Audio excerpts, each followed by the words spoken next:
Hey everyone, and welcome back to another video. And in this video, I'm going to show you how to change your address on Elfster.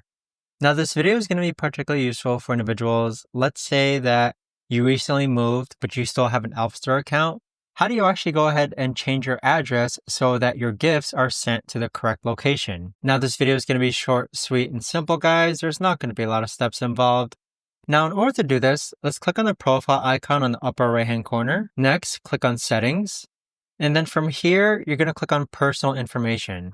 Now we have some blurred out information here, but wonder where it says mailing address. This is where you're going to enter your new mailing address and then click on Save. But there you have it, guys. That right there is the best and easiest way that I know of to actually go ahead and change your address on Elfster. If you guys know of a better or easier way to actually do this, let me know in the comments down below. I would love to know. Thanks so much for watching, everyone, and I'll see you guys all in the next video.